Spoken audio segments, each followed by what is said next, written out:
一生，我一世属于你。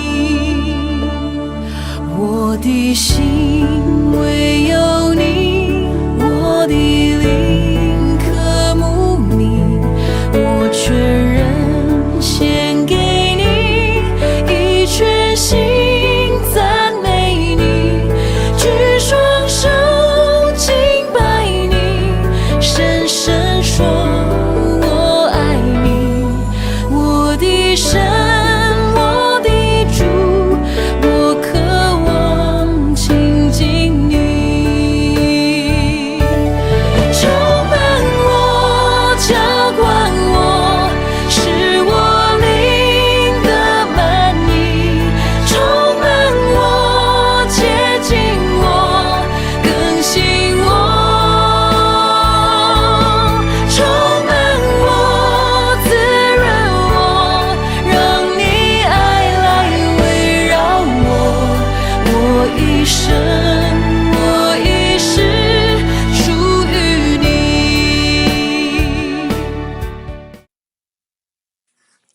弟兄姐妹平安。我们今天圣经共读的是约翰一书3章1到10节，我们读的是圣经的中文和合本。我们从第1节开始。你看父赐给我们是何等的慈爱，使我们得称为他的儿女，我们也真是他的儿女。世人所以不认识我们，是因未曾认识他。在这一节中，老约翰在这里恳切劝告信徒要以自己的地位为重。他使我们成了他自己的儿女。另一方面，世人所以不认识神的慈爱，可能就是因为我们的生活不像神的儿女。第2节，亲爱的弟兄啊，我们现在是神的儿女，将来如何还未显明。但我们知道，主若显现，我们必要像他，因为必得见他的真体。第3节，凡像他有这指望的，就洁净自己，像他洁净一样。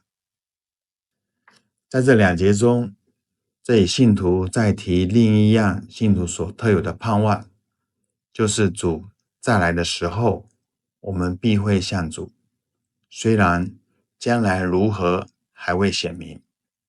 这指的是复活的形体，但那不过是像他的荣耀的程度多少还未显明而已。按哥林多前书15章35至41节，信徒将来的荣耀之身体，其荣光大小各不相同，只要看他本身，就马上知道他的荣耀多少，像主的程度如何了。今天在属灵生命方面越像他，将来在天上也越像神的荣耀。第4节，凡犯罪的，就是违背律法，违背律法就是罪。违背律法以圣经的话为标准，但也包括违反世界政府的律法。违背圣经的话，就是违背神的旨意，也就是犯罪。第5节，你们知道主曾显现是要除掉人的罪，在他并没有罪。因主的显现，目的正是要除掉人的罪，我们应该接受他的除罪之法。显现在此指主的首次降临，受死，在他并没有罪。这一句加强说明，基督的降世受死不是因自己的过失，而全是因着要除掉人的罪。第6节，凡住在他里面的，就不犯罪；凡犯罪的，是未曾看见他，也未曾认识他。小子们哪，不要被人诱惑，行义的人才是义人，正如主是义的一样。在这里所说的犯罪，指的是一个人在行动或不行动时，对罪所持的惯有态度，约翰所说的不是信徒可以达到永不犯罪的境地，而是说一个从神生的人，有真道在他心里，过去犯罪的习惯戒除了，就不会故意找罪来犯，反而会积极行义。实际上，基督信仰所谈的罪，并非单纯从外表行为来判断，而是我们与上帝的关系来判断。约翰一书作者说，那活在基督生命里的人都不犯罪。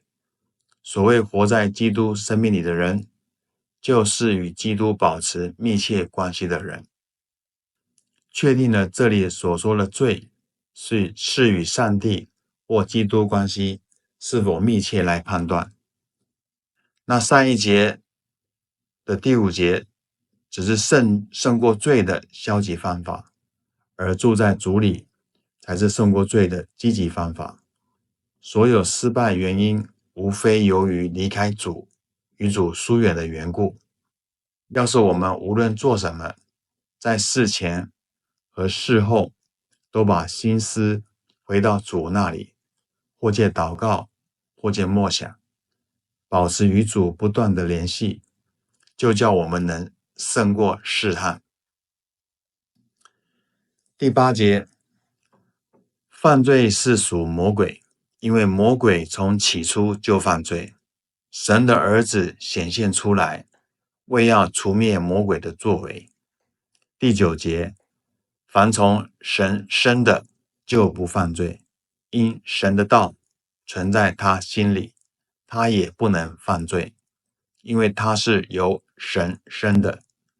第10节，从此就显出谁是神的儿女，谁是魔鬼的儿女。凡不行义的，就不属神，不爱弟兄的也是如此。从第8到第10节，作者指出犯罪是魔鬼子女的本性，他们无可选择，非犯罪不可。但是属神的人有了重生的生命，无可选择，非行义不可。这也就是从神生的就不会犯罪的意思。神既是完全的，他的子女也应完全，才配做他的儿女。天父也爱像他一样的子女。信徒灵性的成长，可如身体成长一样，先有神的道存在心里，然后发芽生长。我们总结3章1到10节，神的儿女与魔鬼儿女的差异。神的儿女像神，魔鬼的儿女不像神。而神的儿女行公义，那魔鬼的儿女是不行公义的。神的儿女知道洁净自己，魔鬼儿女不洁净自己。神的儿女不犯罪，魔鬼儿女犯罪。神的儿女不能犯罪，魔鬼儿女乐于犯罪。神的儿女爱弟兄，而魔鬼儿女是恨弟兄的。所以神的儿女的特质有哪一些呢？就是像神，行公义，洁净自己，不犯罪，不能犯罪，而且爱弟兄。我们一起来祷告。慈爱的天父上帝，求你帮助我们能持恒的祷告、读经与服事，与你有密切的关系，让我们能胜过试探，活在基督里，能彰显主你的荣耀，不再活在罪中。奉主耶稣基督的名求，阿们。充满我，浇灌我，使我灵的满溢，充满我，接近我，更新我，充满我，滋润我，让你爱来围绕我，我一生是属于你，充满我，浇灌我，使